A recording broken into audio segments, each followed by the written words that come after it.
High কমিশনে ঢুকে জাতির পিতার ছবি নিয়ে অপমান করেছে। এত সাহস কোথা থেকে পায় আমি জিজ্ঞাসা করি।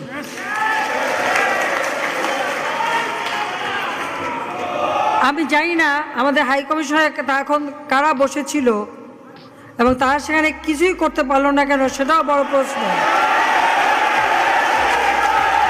আর আমি আমার প্রবাসী যারা বাঙালি, না আমার প্রবাসী বাঙালিদেরও আমি বলবো যে যারা এই ঘটনাগুলি ঘটিয়েছে তারা চলাফেরা করে না, তাদের দেখেন না।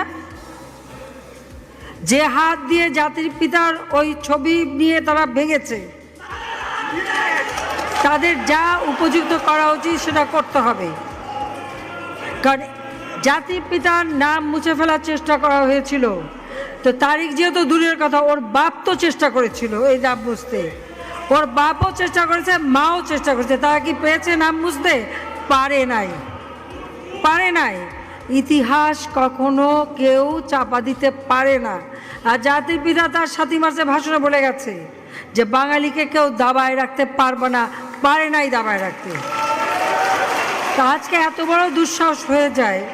হ্যাঁ, আমি প্রধানমন্ত্রী এসে আমারটা যা করুক ওটা আমি কিছু মনে করি না, কিন্তু যিনি আমাদের জাতির পিতা, যার আইন আছে, সেখানে হাত দেবে এত সাহস কোত্থেকে পেল? তারেক যে ভুলে